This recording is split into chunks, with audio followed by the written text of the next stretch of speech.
Chapter 5 Baba's return with Chand Patil's marriage party, welcomed and addressed as Sai, contact with other saints, his attire and daily routine, the story of the Padukas, wrestling bout with Mohideen and change in life, turning water into oil, the pseudo Guru Jawhar Ali.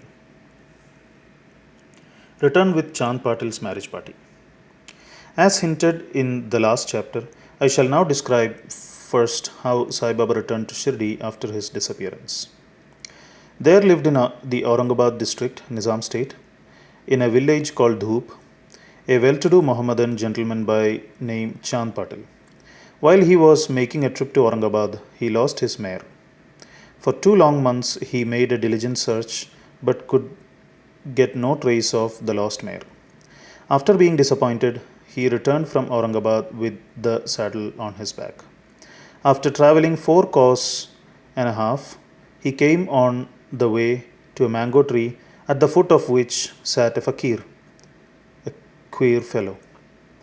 He had a cap on his head, wore kafni, long robe, and had a satka, short stick, under his arm. And he was preparing to smoke a chilim, pipe. On seeing Chand Patil pass by, he called out to him and asked him to have a smoke and to rest a little. The queer fellow, or fakir, asked him about the saddle. Chand Patil replied that it was of his mare, which was lost some time back. The fakir asked him to make a search in the Nala close by. He went, and the wonder of wonders, he found the mare there. He thought that this fakir was not an ordinary man, but an Avaliya, a great saint. He returned to the fakir with the mare. The chilim was already for being smoked, but two things were wanting. 1. Fire to light the pipe, and 2. Water to wet the chappi, piece of cloth, through which the smoke is drawn up. The fakir took his prong and thrust it forcibly into the ground, and out came a live ember, which he put on the pipe. Then he dashed the satka on the ground from where water began to ooze. The chappi was wetted with that water, then wrung out and wrapped around the pipe. Thus, everything being complete, the fakir smoked the chilim and then gave it also to Chand Patil. On seeing all this, Chand Patil was wonderstruck. He requested the fakir to come to his home and accept his hospitality. Next day, he went to Patil's house and stayed there for some time. Patil was a village officer of Dhoop. His wife's brother's son was to be married, and the bride was from Shirdi. So Patil made preparations to start for Shirdi for the marriage. The fakir also accompanied the marriage party. The marriage went off without any hitch. The party returned to Dhoop, except the fakir, who stayed back in Shirdi and remained there forever. How the fakir got the name Sai. When the marriage party came to Shirdi, it alighted at the foot of a banyan tree in Bhagat Malsapati's field near Khandoba's temple. The carts were loosened in the open courtyard of Khandoba's temple, and the members of the party descended one by one, and the fakir also got down. Bhagat Malsapati saw the young fakir getting down and accosted him, "Ya Sai, welcome Sai." Others also addressed him as Sai, and thenceforth he became Sai Baba. Contact with other saints. Sai Baba began to stay in a deserted masjid, a mosque. One saint named Devidas had been living in Shirdi for many years before Baba came there. Baba liked his company. He stayed with him in the Maruti temple in Chavadi and for some time lived alone. Then came another saint by name Janaki Das. Baba spent most of his time in talking with him, or Janaki Das went to Baba's residence. So also one Vaishya householder saint from Puntambe by name Gangagir always frequented Shirdi. When he saw Sai Baba carrying pitchers of water in both hands for watering the garden, he was amazed and said openly, "Blessed is Shirdi that it got this precious jewel. This man is carrying water today, but he is not an ordinary fellow. As this land, Shirdi, was fortunate and meritorious, it secured this jewel. So also one famous saint by name Anandanath of Yevala Mutt, a disciple of Akkalkot Maharaj, came to Shirdi with some people. When he saw Sai Baba, he said openly, "This is a precious diamond in reality. Though he looks like an ordinary man, he is not a gur, ordinary stone, but a diamond. You will realize this in the near future." Saying this, he returned to Yevala. This was said while Sai Baba was a youngster. Baba's dress and daily routine. In his young days, Sai Baba grew the hair on his head, never had his head shaved. He dressed like an athlete. When he went to Rahata, 3 miles from Shirdi, he brought with him small plants of marigold, Jal and Jui, and after Jai and Jui, and after cleaning them, he planted and watered them. A devotee by name Vamantatya supplied him daily with 2 unbaked earthen pitchers. With these, Baba himself used to water the plants. He drew water from the well and carried the pitchers on his shoulders. In the evening, the pitchers were kept at the foot of the neem tree. As soon as they were placed there, they broke as they were made of mud and not baked. Next day, Tatya supplied 2 fresh pitchers. This course went on for 3 years, and with Sai Baba's toil and effort, there grew a garden. On this site at present stands the big mansion Samadhi Mandir of Baba, which is now frequented by so many devotees. The story of Padukas, footprints under the neem tree. A devotee of Akkalkot Maharaj by name Bhai Krishnaji Ali Bakkar worshipped the photo of Akkalkot Maharaj. He once thought of going to Akkalkot, Sholapur district, take the darshan of the Padukas, footprints of the Maharaj, and offer his sincere prayer there. But before he could go there, he got a vision in his dream. Akkalkot Maharaj appeared in the vision and said to him, "Now Shirdi is my resting place. Go there and offer your worship." So Bhai changed his plan and came to Shirdi, worshipped Baba, stayed there for 6 months and was happy. As a reminiscence of this vision, he prepared the Padukas and installed them on an auspicious day of Shravan, Shaka 1834, 1912 AD, under the neem tree with due ceremonies and formalities conducted by Dada Kelkar and Upasani. One Dikshit Brahmin was appointed for worship, and the management was entrusted to devotee Sagun. Complete version of this story. Mr. B.V. Dev, retired Mamlatdar of Thana and a great devotee of Sai Baba, made enquiries about this matter with Sagun Meru Nayak and Govind Kamlakar Dikshit, and has published a full version of the Padukas in Sai Leela, volume 11, number 1, page 25. It runs as follows. In 1834, 1912 AD, one Dr. Ramrao Kothare of Mumbai came to Shirdi for Baba's darshan. His compounder and his friend Bhai Krishnaji Ali Bakkar accompanied him. The compounder and Bhai became intimate with Sagun Meru Nayak and G.K. Dikshit. While discussing things, these persons thought that there must be some memorial of Sai Baba's first advent at Shirdi and his sitting under the holy neem tree. They thought of installing Baba's Padukas there and were going to make them of some rough stone. Then Bhai's friend, the compounder, suggested that if this matter was made known to his master, Dr. Ramarao Kothare, he would prepare nice Padukas for this purpose. All liked this proposal, and Dr. Kothare was informed of it. He came to Shirdi and drew a plan of the Padukas. He went to Upasani Maharaj in Khandoba's temple and showed him this plan. The latter made many improvements, drew lotus, flowers, conch, discs, maize, etc., and suggested that the following shloka, verse, regarding neem tree's greatness and Baba's yogic powers be inscribed. The verse was as follows. Sada nimba vrikshasya muladhi vasat sudha stravinam tiktama piya priyam tam tarim kalpa vrikshadhikam sadhayantam Namamishwaram Sadgurum Sainatham. Upasani's suggestion were accepted and carried out. The Padukas were made in Mumbai and sent to Shirdi with the compounder. Baba said that they should be installed on the Purnima 15th of Shravan. On that day at 11 am, G.K. Dikshit brought them on his head from Khandoba's temple to the Dwarkamai Masjid in a procession. Baba touched the Padukas, saying that these are the feet of the Lord, and asked the people to install them at the foot of the neem tree. A day earlier, one Parsi devotee of Mumbai named Pashtha Seth sent rupees 25 by money order. Baba gave this sum for the installation of the Padukas. The total expense of the installation came up to rupees 100, out of which rupees 75 were collected by subscriptions. For the first 5 years, G.K. Dikshit worshipped the Padukas daily, and then this was done by Lakshman Kacheshwar Jhakadi.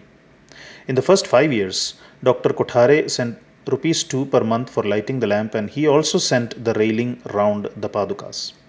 The expense of bringing the railing from the station to Shirdi, rupees 780, presently rupees 750 pice, and roofing was paid by Sagun Meru Naik. Now Jhakadi, Nana Pujari, does the worship, and Sagun Meru Naik offers the Naivedya and lights the evening lamps. Bhai Krishnaji was originally a devotee of Akalkot Maharaj. He had come to Shirdi at the installation of the Padukas. In Shakha 1834, on his way to Akalkot, he wanted to go to Akalkot after taking the darshan of Baba. He asked Baba's permission for this. Baba said, "Oh, what is there in Akalkot? Why do you go there? The Maharaj of that place is here, myself." Hearing this, Bhai did not go to Akalkot. He came to Shirdi off and on after the installation of the Padukas. Mr. B.V. Dev concluded that Hemat Pant did not know these details. Had he known them, he would not have failed to depict them in his Satcharita. Wrestling bout with Mohideen Tamboli and change in lifestyle.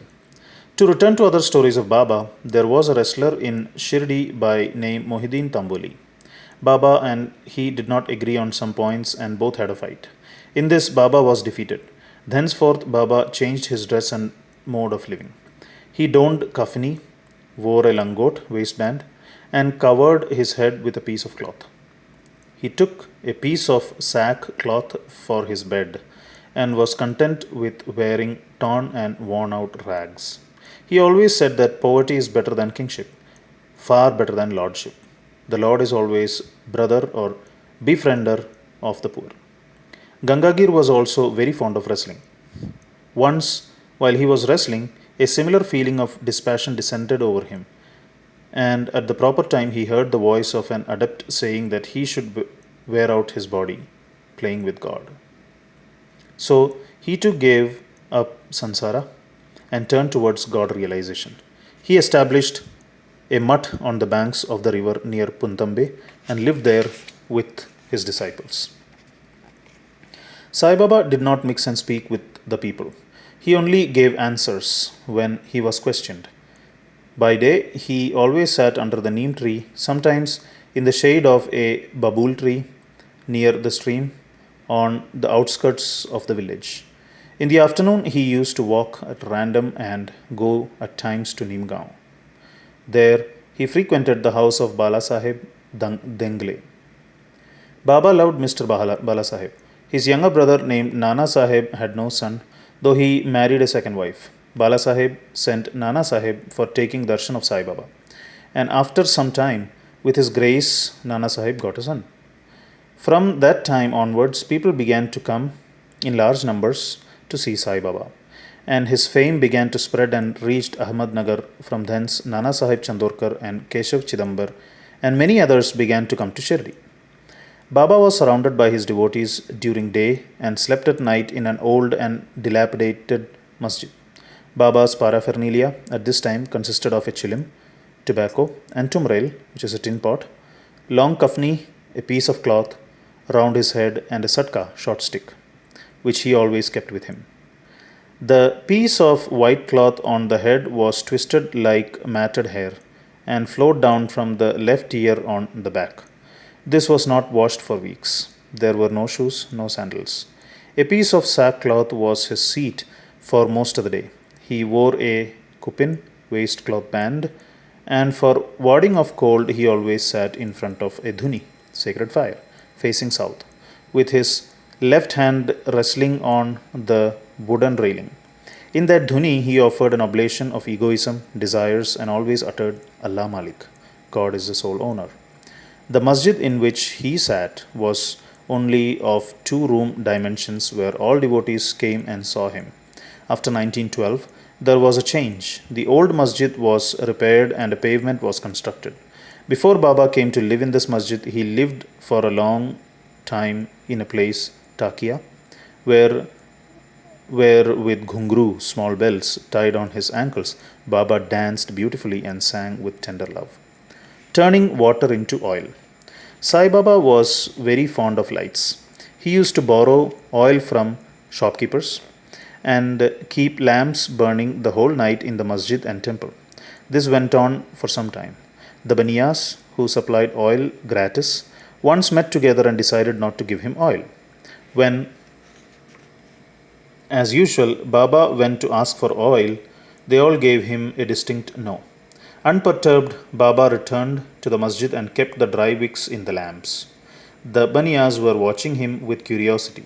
Baba took the tumrel, tin pot, which contained very little few drops oil, put water into it and drank it, and then forced it out to fall into the container. After consecrating the tin pots in this way, he again took the water from the tin pot and filled all the lamps with it and lighted them. To the surprise and dismay of the watching Baniyas, the lamps began to burn and kept burning the whole night. The Baniyas repented and apologized, and Baba forgave them and asked them to be more truthful in future. The pseudo Guru Jawhar Ali. 5 years after the wrestling bout above mentioned, one fakir from Ahmednagar by name Jawhar Ali came to Rahata with his disciples and stayed in Bakhal, spacious room, near Veerabhadra temple. The fakir was learned, could repeat the whole Quran, and had a sweet tongue. Many religious and devout people of the village came to him and began to respect him. With the help of the people, he started to build an idgah, a walled enclosure, in which Muhammadans pray on Eid day, near the Veerabhadra temple. There was some quarrel about this affair on account of which Jawhar Ali had to leave Rahata. Then he came to Shirdi and lived in the masjid with Baba. People were captured by his sweet talk and he began to call Baba his disciple. Baba did not object and consented to be his Chela, disciple. Then both Guru and Chela decided to return to Rahata and live there. The Guru teacher never knew his disciple's worth, but the disciple knew the shortcomings of the Guru. Still, he never disrespected him, observing carefully his duties. He even served the master in various ways. They used to come to Shirdi off and on, but their mainstay was in Rahata. The loving devotees of Baba in Shirdi did not like that Baba should stay away from them in Rahata. So they went in deputation to bring Baba back to Shirdi. When they met Baba near the Idgah and told the purpose for which they came, Baba said to them that the fakir was an angry, ill-tempered fellow. He would not leave him and that they should better go back to Shirdi without him before the fakir returned. While they were thus talking, the fakir turned up and was very angry with them for trying to take away his disciple. There was some hot discussion and altercation, and it was finally decided that both the Guru and Chela should return to Shirdi. And so they returned and lived in Shirdi. But after a few days, the Guru was tested by Devidas and he was found wanting. 12 years before Baba arrived in Shirdi with the marriage party, this Devidas, aged about 10 or 11 years, came to Shirdi and lived in the Maruti temple. Devidas had fine features and brilliant eyes, and he was dispassion incarnate and a dhyani. Many people, namely Tatyakote, Kashinath, and others, regarded him as their guru. They brought Jawhar Ali in his presence, and in the discussion that followed, Jawhar was worsted and fled from Shirdi. He went and stayed in Bijapur and returned after many years to Shirdi and prostrated himself before Sai Baba. The delusion that he was the Guru and Sai Baba, his Chela, was cleared away, and as he repented, Sai Baba treated him with respect. In this case, Sai Baba showed by his conduct how one should get rid of egoism and do the duties of a disciple to attain the highest end, that is, self realization. This story is told here according to the version given by Malsapati, a great devotee of Baba. In the next chapter, Ramnavami festival, the masjid, its former condition, and later improvement in it, etc., will be described. Bow to Sri Sai. Peace be to all.